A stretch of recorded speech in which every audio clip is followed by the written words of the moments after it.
Good morning বন্ধুরা, সকাল সকাল নিয়েছি কাতলা মাছ নিয়ে এখন বাড়ির দিকে রওনা হলাম। আজকে কিন্তু এটা বিলাসপুরের কাতলা মাছ, জানি না কিরকম টেস্ট হবে, তো বাড়ির দিকে যাচ্ছি। দেখেন আজকে একটুখানি লেট হয়ে গেছে বাজারে যেতে, তাই সেরকম ভালো ভালো মাছ পেলাম না, তাই কাতলা মাছটাই নিলাম। দেখেন এটা আমার জ্যাঠার দোকান, জ্যাঠা বসে আছে। জ্যাঠা গুড মর্নিং, ভালো আছো তো জ্যাঠা? সবসময় হাসি খুশি থাকবো জ্যাঠা।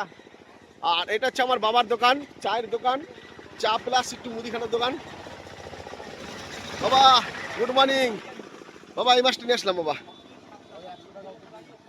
বাবা ভালো আছো তো? তোরা খেলে হবে না, আমাদেরও খাওয়াতে হবে। খাওয়াবো কি করে বুঝবে এটা? একদম একদম ঠিক কথা। তো এটা হচ্ছে আমার বাবার দোকান। দেখেন বাবা একটু ব্যস্ত আছে, থাক ব্যস্তই থাক, যাই বাড়ির দিকে যাই। বাবা কাতলা মাছ এনেছি। মা গুড মর্নিং, কি করছো? সকাল সকাল মা রান্না করতে বসে গেছে। বাবা মাছ নিয়ে এসছে। হ্যাঁ, ছি, আমি জানি না। দেখেন বাবাও মাছ এনেছে, আমিও মাছ আনলাম। দেখেন আজকে বাড়িতে দু রকমের মাছ হয়ে গেল। তো ওরা বললো, কেউ বললো যে মাছ আর নিয়ে যায়নি তোর বাবা। এখন মার সকাল সকাল, কাকা গুড মর্নিং, কেমন আছো? আচ্ছা যাও ঘুরে আসো গা। তো এনা সকাল সকাল নিয়ে এসলাম কাতলা মাছ। এটা হচ্ছে বিলাসপুরের কাতলা। মা কি রান্না করছে আজকে বাড়িতে মা?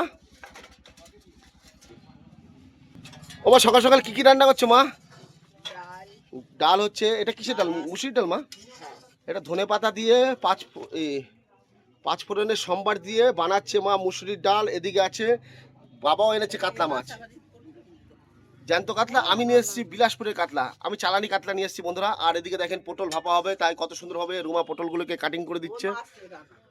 হ্যাঁ পটল দিয়ে, পটল দিয়ে মাছ রান্না করবে, আলু পটলের ঝোল গরম মশলা দিয়ে বলেই দিল মা। তো বন্ধুরা কারা কারা এরকম আলু পটল দিয়ে কাতলা মাছ খেতে ভালোবাসেন অবশ্যই কমেন্টসে জানাবেন। আর দেখেন আমাদের বাড়িতে সব কিন্তু পুরোটাই কিন্তু দেখেন কাঠের উনুনে রান্না বান্না। আর কাঠের উনুনে রান্না বান্নার স্বাদ একটা আলাদা স্বাদ আর একটা আলাদা অনুভূতি। তো দেখেন খুব সুন্দরভাবে মা ডালটা বানিয়ে ফেলেছে। আর এখন মা বানাবে কাতলা মাছের ঝোল, আলু দিয়ে পাতলা ঝোল।